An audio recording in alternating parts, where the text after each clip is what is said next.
नमस्कार बंधुरा केमन आछो तोमरा सबाई आशा करछि अनेक भालो आछो अनेक सुस्थও आछो आमिও बेश भालो आछि। आज हच्छे बुधवार समय एखन घड़िर काटाय सकाल 8:30। तबे आमी किन्तु घुम थेके उठेछि ओई नियम माफिक धाराबाहिक अनुसारे ओई भोर 5टातेই घुम थेके उठे आशीबाशी काजकर्म करे तारपर जोगाय चले गेছিলাম। तारपर बाड़ीते एसे এখন যেহেতু বৃষ্টি হচ্ছে খুব পরিমাণে তো সকাল সকাল স্নানটা সেরে তারপরে কিন্তু পুজোটা দিয়ে নিয়েছিলাম।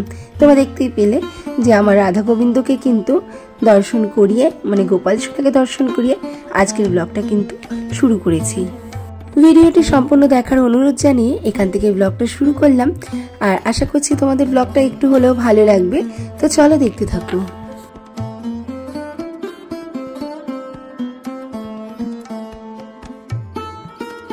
যেহেতু বৃষ্টির দিন তো স্নান টান করার উপর ওঠার পর না মনটা কেমন চা চা করছিল। তো দাদাভাইকে চা করে দিয়েছিলাম, সেখানে কিন্তু 1 কাপ চা বেশি করে রেখেছিলাম আর সেটাই কিন্তু আমি এখন গরম করে নিয়েছি। সঙ্গে ছিল চিড়ে ভাজা, আর চিড়ে ভাজাটা আমি ভেজেছিলাম বাড়িতেই ভেজেছিলাম, কারি পাতা দিয়ে ভেজেছিলাম, লঙ্কা কারি পাতা তেল দিয়ে ভেজেছিলাম আর সেই সঙ্গে কিন্তু উপর থেকে একটু বাদামও ছড়িয়ে নিয়েছিলাম।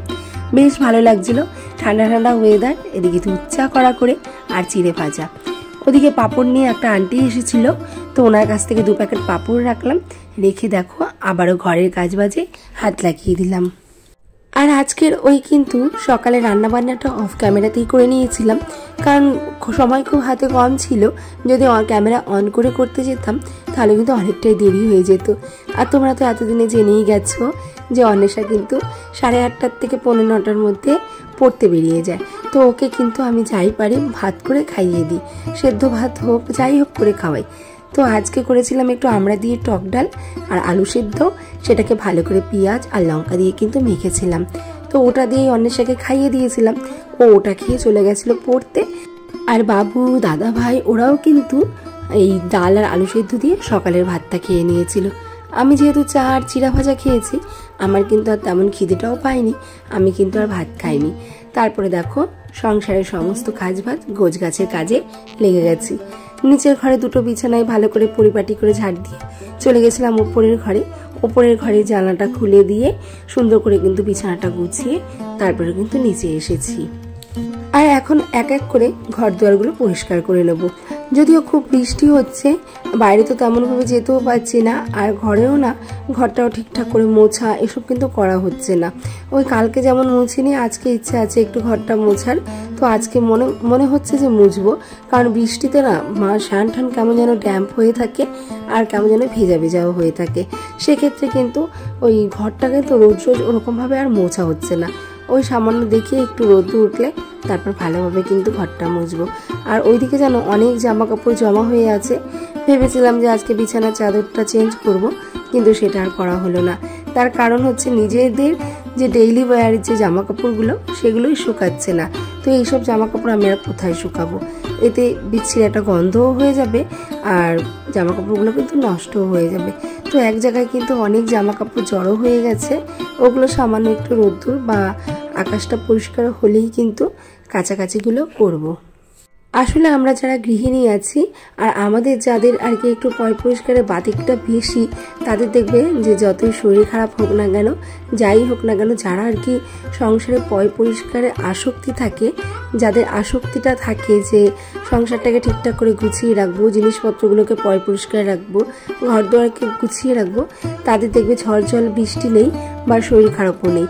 তাদের কিন্তু একটা সময় ক্লান্তি লাগলেও একটুখানি বিশ্রাম নিয়ে তারা কিন্তু আবার লেগে যায় সংসারের কাজ বাজে। তো আমিও ঠিক তেমনই একটা মানুষ। আমার কিন্তু সংসারের কাজ বাদে কিন্তু বাইরে অনেক কাজ করে থাকি, তোমরা সেটা দেখো। তবে অনেক পরিশ্রমের পরেও কিন্তু ঘর গোছানোর কাজে আমি কোনো রকম কোনো অনীহা করি না। তার কারণ এখন যদি ঘর না গোছাই বড়ক্ষণ আমারই কেমন যেন শরীরের মধ্যে অশান্তি একটা ভাব সৃষ্টি হয় যে এখানে নোংরা ওখানে নোংরা, যেটা আমার একদমই ভালো লাগে না। নোংরা বিছানা বলো, নোংরা ঘর বলো, বা ঘরের আসবাবপত্র যে কোনো কিছুই নোংরা বলো না কেন, সেগুলো দেখতে কিন্তু একদমই ভালো লাগে না। আর এগুলো যদি আমি একটা দিন পরিষ্কার না করি তাহলে যেন মন থেকে কোনো রকমভাবেই কোনো শান্তি অনুভব করি না। আর ঘরের কাজগুলো যদি পরিষ্কার থাকে দেখবে নিজেরও একটু ভালো লাগে, আর অন্যান্য কাজের প্রতিও না অনেকটাই মন বসে। আর এই ঘর গোছানোর নেশাটা আমার একদম ছোটোবেলার থেকেই। আমি সব সময় ঘরে আমার বাবার বাড়িতেও যেমন তেমন কোনো আসবাবপত্র ছিল না, তো আমার নিজের সংসারেও কিন্তু তেমন কোনো ভালো জিনিসপত্রও নেই। ওই কয়েকটা ভাঙাচোরা রংচোটা জিনিসপত্র কিন্তু আমার ঘরে আছে। তো আমি চেষ্টা করি সেই ভাঙাচোরা রংচোটা জিনিসপত্রগুলোকেই সুন্দর করে রোজ রোজ হালকা হাতে একটু করে পরিষ্কার করে তারপরে কিন্তু নতুনভাবে আবারও গুছিয়ে রাখার চেষ্টা করি। তবে এই ঘর দুয়ার গোছানো আর ঘর দুয়ার পরিষ্কারের প্রতি আসক্তি কিন্তু আমাকে আরও বেশি পরিশ্রমী করে তুলেছে। কারণ রোজ রোজ নতুনভাবে চিন্তাভাবনা মাথায় আসে যে এই কয়টা টাকার কাজ করে এই কয়টা টাকা গুছিয়ে আমি আরও একটা জিনিস কিনবো। আমি বিভিন্ন উপায়ে ছোটোখাটো জিনিস দিয়ে কিন্তু ঘরটাকে সুন্দর করে সাজিয়ে গুছিয়ে রাখার চেষ্টা করি আমার সাধ্য মতো। তোমার অনেক আছে বলে সেটা দেখে আমারও অনেক করতে হবে তেমন কিন্তু কোনো ব্যাপার নয়। তবে আমিও চেষ্টা করি যে আমারও যেন ঘরে আরও একটা নতুন জিনিস হয়, সেটা ছোট হোক বা বড়, সেই জিনিসটা দিয়ে যেন আমি ঘরটা গোছাতে পারি। তো তাই তো আমি আমার পুরনো জিনিসপত্রগুলোর প্রতিও কিন্তু কোনো রকমভাবে অবহেলা করি না।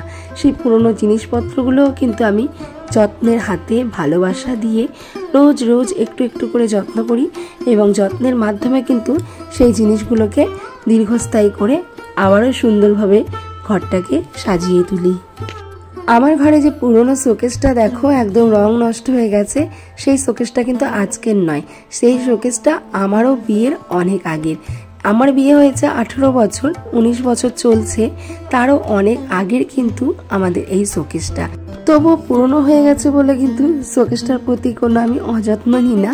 নতুন জিনিস যেরকম যত্ন করে ব্যবহার করে মানুষ, আমি কিন্তু ঠিক পুরনো জিনিসগুলোকে তেমনভাবেই যত্ন করে ব্যবহার করি। তবে ইচ্ছে আছে পয়সা জোগাড় করে এই শোকেস দুটোকে, ঘরে তো দুটো শোকেস, দুটোই পুরনো, দুটো শোকেসকেই সুন্দর করে কালার করে নিয়ে আসবো। তো যাই হোক, রাজপ্রাসাদ আর বড় বড় মার্বেল বা টাইলস বসানো ঘর থাকলেই কিন্তু মানুষ গুছিয়ে রাখতে পারে না। সংসার গোছানোর প্রতিও কিন্তু নিজের একটা আসক্তির প্রয়োজন আছে।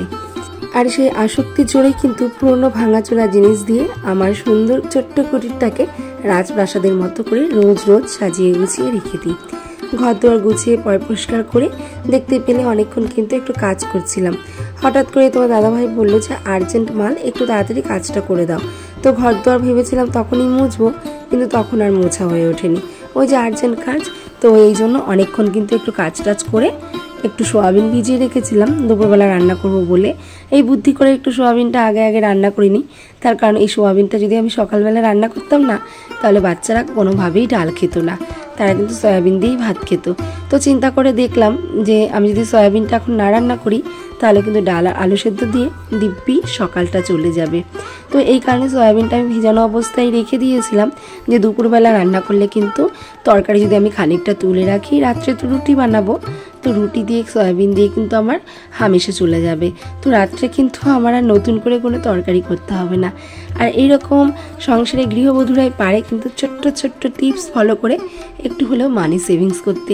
কারণ সংসারে যে কোনো জিনিসের একটুখানি আয় করা, সেটা মুদিখানার সদাই হোক বা সংসারের কাজকর্ম হোক বা রান্নাবান্না হোক বা গ্যাস হোক, এইগুলো যদি আমরা টুকটুক করে বুদ্ধি করে পরিশ্রম দিয়ে একটুখানি বেশি সময় চালাতে পারি বা একবেলার জিনিস যদি দুবার চালাতে পারি, তাহলে কিন্তু দেখবে মাস শেষে বা দিন শেষে যদি আমরা একটা খাতা কলম নিয়ে হিসাবের তালিকায় চলে আসি, তাহলে দেখবে এখান থেকেও আমাদের কিছুটা হলেও মানি সেভিংস হয়।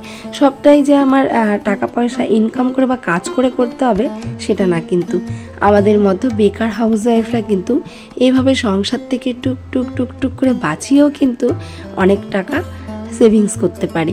এবং এই যে টুকটুক করে বাঁচানো টাকাগুলো 10 টাকা 20 টাকা করে জমিয়ে জমিয়ে সেটা দিয়ে কিন্তু সংসারের জন্যই শখের কিছু জিনিসও আমরা করতে পারি। আমি অনেক রকমভাবেই কিন্তু আমার সংসার থেকে মানি সেভিংস করি, তবে সেগুলো নিয়ে অবশ্যই সামনে একটা ব্লগ আমি নিয়ে আসবো যে আমি কিভাবে সংসার থেকে মানি সেভিংস করে একটু একটু করে নিজের জন্য আর কি সেভিংস করি। অবশ্যই তোমাদের আরেকটা ভিডিওতে বলবো। তো যাই হোক, সয়াবিনের ঝোলটা বসে এক্সট্রা যে আরও কাজকর্মগুলো ছিল সেগুলো সব করে নিয়েছি। সেই সঙ্গে দেখো দেখতে দেখতে আমার সয়াবিনের ঝোলটাও কিন্তু হয়ে গেছে। আর আজকে লাঞ্চ মেনুতে কিন্তু এই সয়াবিনের ঝোল আর সকালে একটু ডাল রয়ে গেছে, সেটা দিয়েই খাবো। রান্নাবান্না তো সব কমপ্লিট, এখন কিন্তু রান্নাঘরটা পরিষ্কার করার পালা। কারণ আমি কখনোই না রান্না করে গ্যাসটাকে কিন্তু ওভাবে তেলচিটো অবস্থায় ফেলে রাখি না, কারণ এটা দেখতেও না খুব খারাপ লাগে। ঘরের যেমন বিছানা শোভা, বাড়ির যেমন উঠানো শোভা বাড়ায়, তেমনি কিন্তু রান্নাঘরে গ্যাসটাই শোভা বাড়ায়। কারণ গ্যাসটা যদি চকচকে ঝকঝকে থাকে না, রান্নাঘরের অর্ধেক কাজ যেন এখানেই একদম সুন্দরভাবে পরিপাটি হয়ে যায়, যা আমাদের কিন্তু মানসিক শান্তি দেয়। আর দেখবে গ্যাসটা যদি তেল চিটে নোংরা অবস্থায় পড়ে থাকে, পুরো রান্নাঘরটাই যেন কেমন মলিনতা ভাব হয়ে থাকে, পুরো রান্নাঘরটাই যেন কেমন নোংরা নোংরা লাগে। তো প্রত্যেক দিনই যেমন আমি ঘরের আসবাবপত্রগুলো হালকা হাতে ধুলো প্রত্যেক দিন পরিষ্কার করে দিই, তেমনি কিন্তু এই রান্নাঘরের গ্যাসটাকেও প্রত্যেক দিন আমি সার্ফ দিয়ে কিন্তু ধুয়ে চকচকে করে রাখি। এক্ষেত্রে আমার গ্যাসের ওভেনটাও ভালো থাকে আর চকচকে ঝকঝকে থাকে, রান্নাঘরের শোভাটাও কিন্তু অনেকটাই বাড়ে। সমস্ত কাজকর্ম হয়ে গেছে, আবার একটু গা ধুয়ে নিজেকে ফ্রেশ করে নিয়ে আসলাম। দিন শেষে কিন্তু এই জিনিসটা আমার খুব ভালো লাগে। সংসারের কাজ, ঘরের কাজ যেমন আমি পরিষ্কার করতে ভালোবাসি, তেমনি কিন্তু নিজেকেও পরিপাটি রাখতে ভীষণই ভালোবাসি। তো চলো আজ এই পর্যন্তই। ব্লগটি ভালো লাগলে লাইক করে দিও, কমেন্ট করে দিও, চ্যানেলটাকে সাবস্ক্রাইব করে আমার মতো ছোট্ট পরিবারের পাশে থেকে যেও। নোটিফিকেশনটা অন করে রেখো, যাতে ভিডিও ছাড়া মাত্রই তোমার কাছে নোটিফিকেশন চলে যায়, সময় সুযোগ বুঝে তুমি ভিডিওটি দেখে নিতে পারো। এখনকার মতো এখানেই টাটা, সবাই ভালো থেকো, সুস্থ থেকো।